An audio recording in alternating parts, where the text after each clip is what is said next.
Hey guys, how's it going? I'm back here with another video, and today I will be making a video which was requested by a lot of you guys, which is basically a video explaining how to deploy a full stack application using React, Node, and MySQL. So basically I made one deploying a MERN application. However, it's a bit different for if you're using like an SQL database like MySQL, and we're going to be deploying our backend, our server in Heroku, and our frontend in netlify. Netlify, I forgot to open up the website here, but it's netlify, this website right here. So basically you can see that the application we're going to deploy is this application right here. I made a tutorial series a long time ago and I taught you guys how to make this. Apparently it's like a simple application, as you can see, and it's a full stack application, so you can like stuff.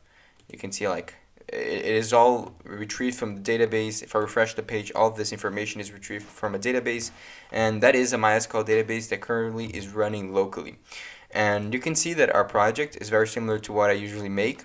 So I have a folder for the client, which is the React part of the project, and I have a folder for the server, which is the Node and Express part of the project. And you can see right here we are using MySQL. If I go to config, we're using MySQL, as you can see right here. And we're basically going to be deploying everything into Heroku. So the first thing we gotta do is we actually gotta basically register our application in Heroku.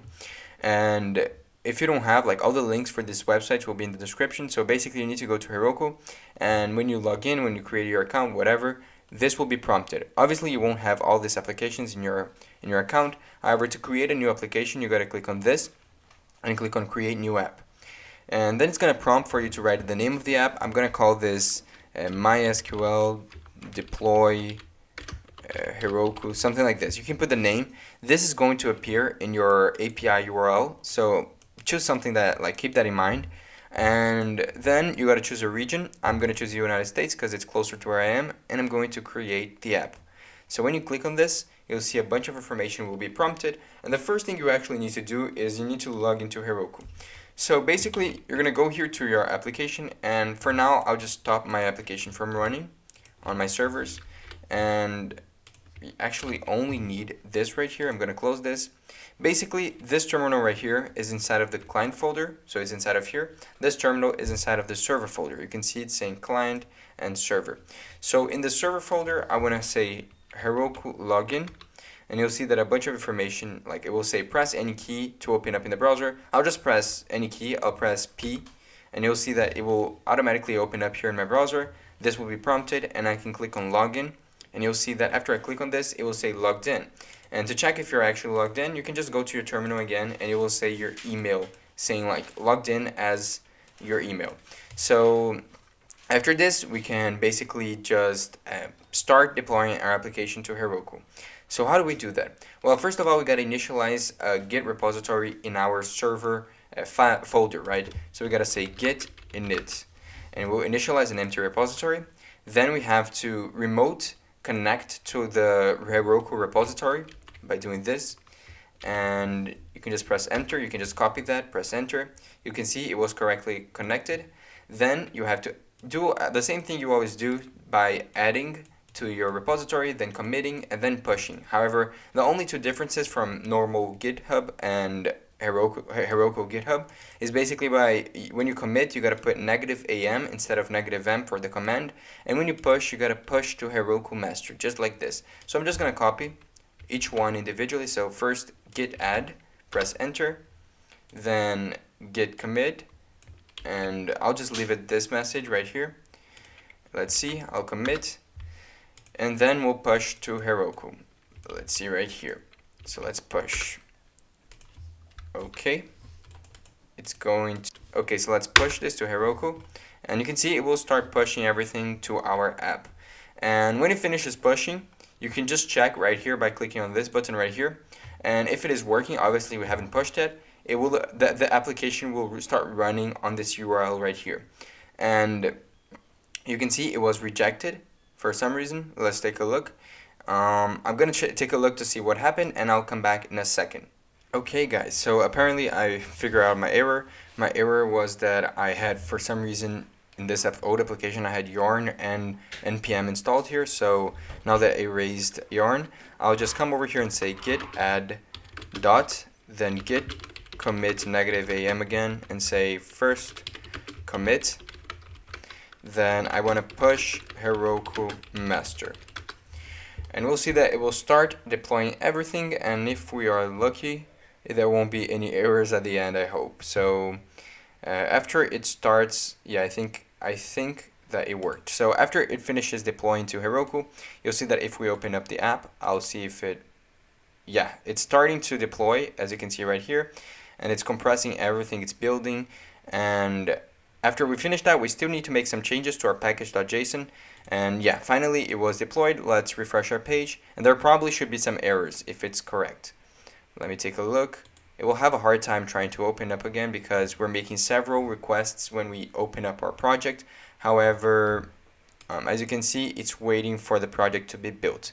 So while we're doing that, we have to make some changes to our package.json so that it knows that whenever we run our application, we want to start with our index.js. Okay guys, so as you can see right now, it's saying application error. And the reason why it's saying that is because we actually have to make some changes in our application. I just made them right now, and it is something really important. Basically, remember when you create your simple Express API in your index.js or in your server.js, whatever, you always say something like app.listen and a port, right? So in order to make it work with your Heroku application, you have to write over here that you wanted to accept the process.env.port.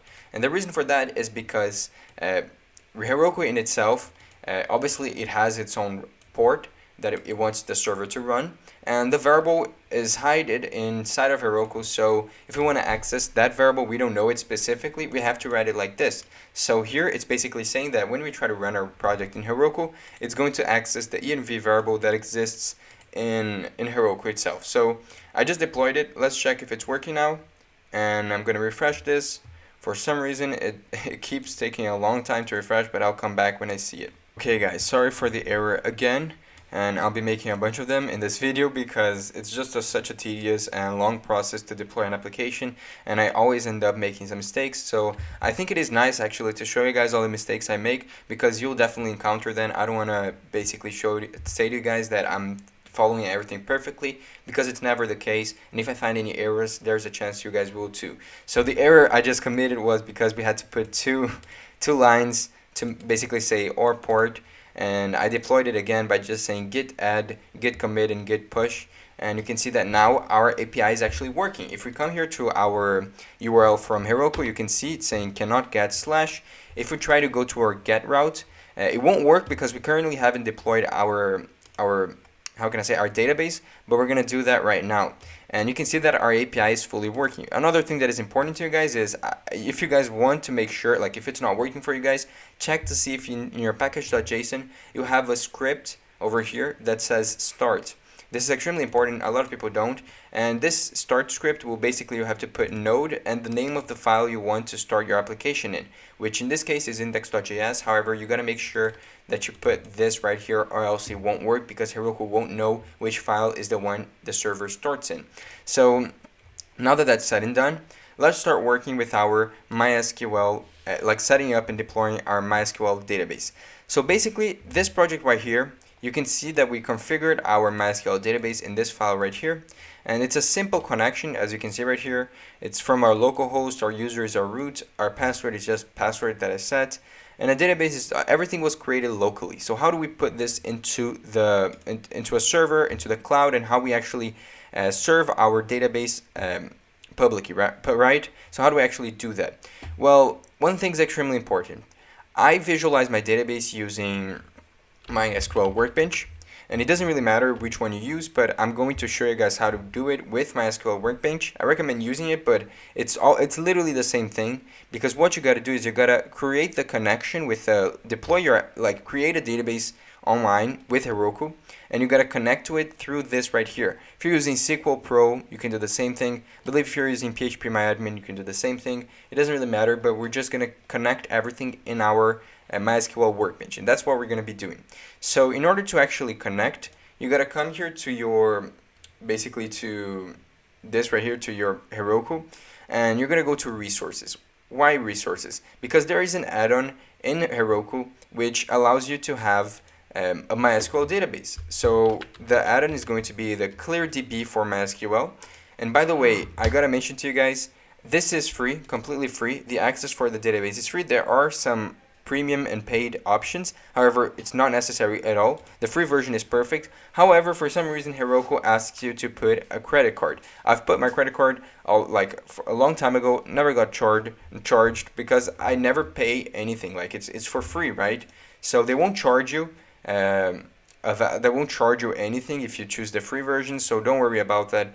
I can vouch for them, so I wouldn't be scared of putting my credit card over here. So we're gonna submit order form for the free version, and you can see that it's going to automatically create our database online for us here, right here. So why is that important? Well, with this, we now have access to the variables. Now our online database, MySQL database, has been created.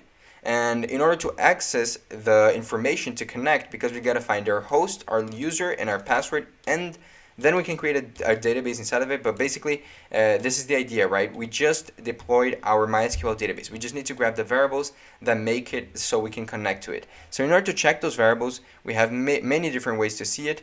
I'll go to settings, and you'll see here in config vars, you can click on reveal config vars, and you can see that after connecting to your ClearDB database, you'll see that this variable right here will have appeared in config vars. And this is basically the information about your MySQL database. I would click on this right here and I would grab the information, and I'll just copy everything for now, and we're gonna dissect what this means when I show it to you guys. So I'm just gonna copy them. Please don't change anything. This is perfect. So right here, and I would come here to where I configure my MySQL database in my project, and I would just paste it down here. So what does this mean, right? Basically, each piece of information here is the root, the password, the host, and the database. I'm going to show you guys which one is which. Basically, right here from MySQL, the first information we get is the username. So over here, from this to this column right here, this is the username for the database. So we can just copy this and paste it over here. So it's this first part over here. Then we can grab the password. So this right here, until the @ symbol, so until this right here, this is the password. You can paste it over here. And then over here, this is the host. So this thing over here saying US, in my case, US CDBR East, until the slash that occurs over here. This is our host. And finally, the database is called Heroku, and a bunch of strings over here. I'm just going to copy until the question mark. So we can just copy this, we can paste it over here. And this is the information for our connection. Now we have connected to our database. And you might be asking, well, what does that mean? Well, now we are actually connecting and everything should be working. However, there's a difference. In our local database, so in my project here, I created a table that serves this database right here. The table, looking at my API, apparently the table is called posts, right? I think it's posts.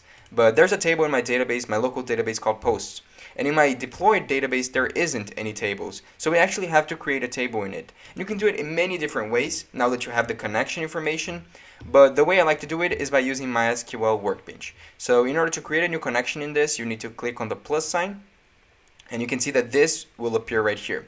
You gotta put all the different information. You gotta also put a connection name here. So I'm gonna call it MySQL DB. No, actually MySQL deploy.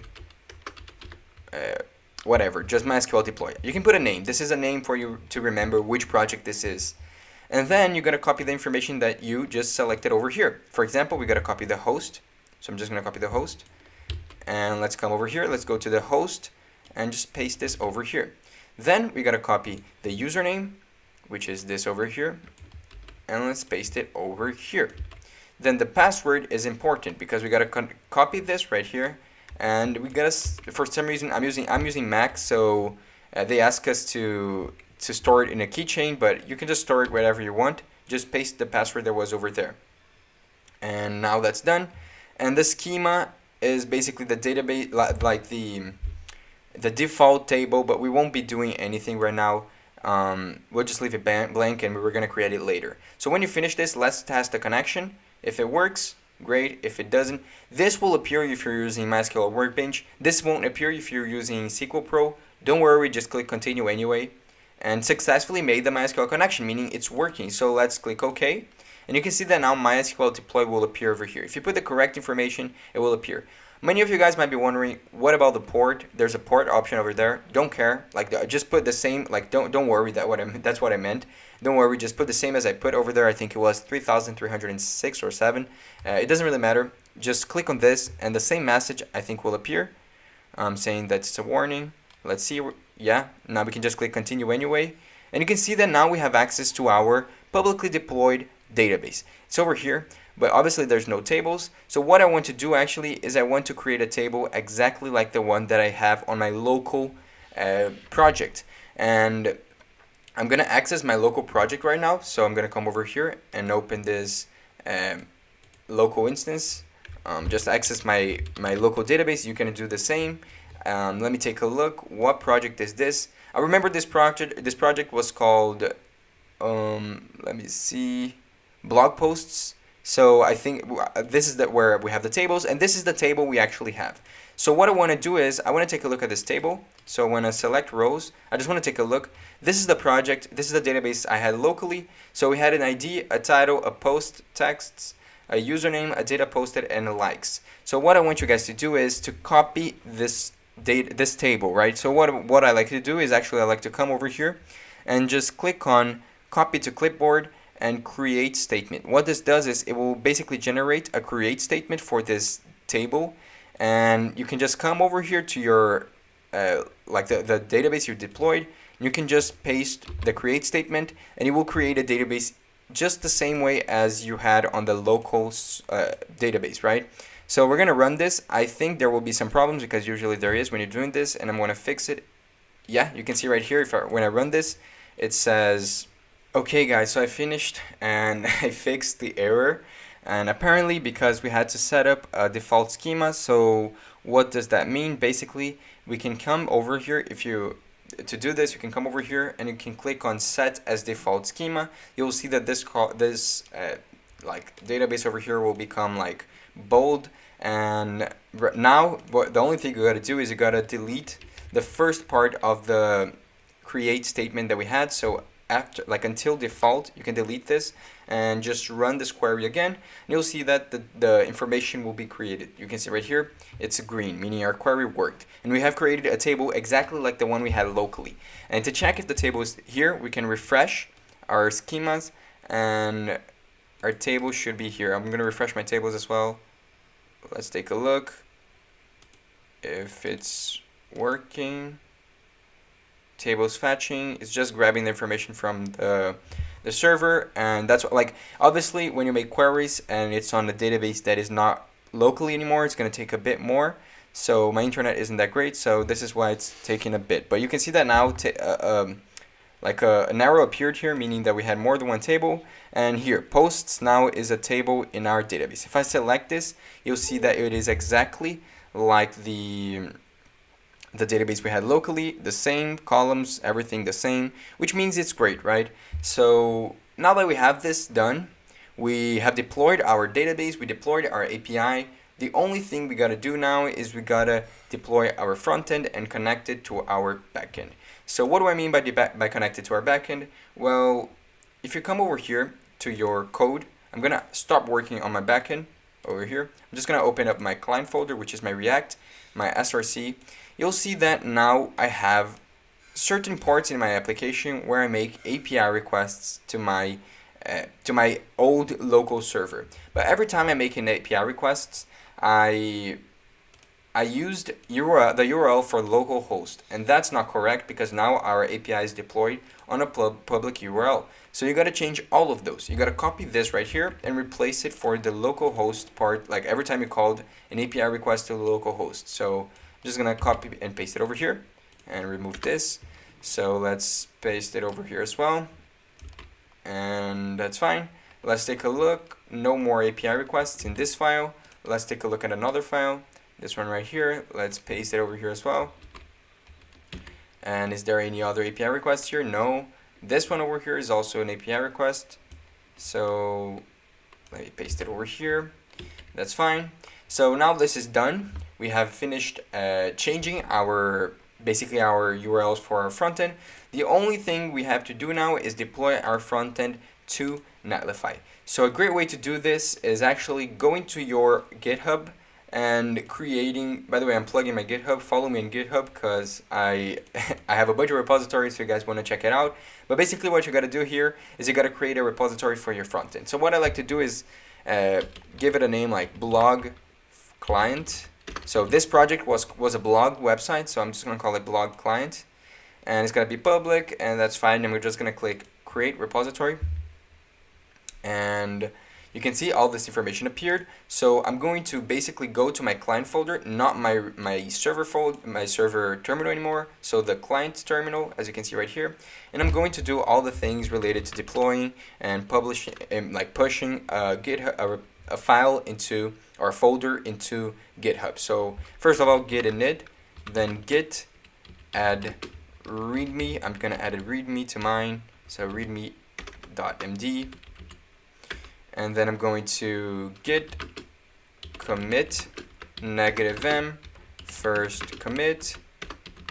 Then I'm going to I can just copy and paste this, right? I'm just going to copy and paste everything here. And let's do this. Just press enter. And you'll see it will start pushing to our public repository that we just created in GitHub. So let's refresh this. You'll see that now, as you can see, okay. So apparently it just added the readme file, but let's take a look and actually add more stuff. So git commit -m first commit again. Oh, we gotta add everything again. So git add dot, then git commit -m and first commit again. Sorry about that. And then git push, and that should be fine. Yeah. Now it's going to push everything to GitHub, and we can see if we refresh the page, you'll see that our src, our public folder, everything appears over here because that is our client folder, right? Our React application is inside of here, which is great, and everything is working. So now that that's done, we're going to come over here and we're going to make the connection to Netlify. So in order to deploy to Netlify, we got to come here to the website netlify.com. The link is in the description. Then we can click on login, and if you don't have an account, then just create an account is free. And you can see right here a bunch of stuff will appear, but probably if you're new, no websites will appear over here, but it doesn't really matter because the only thing you got to do is just click on new site from Git.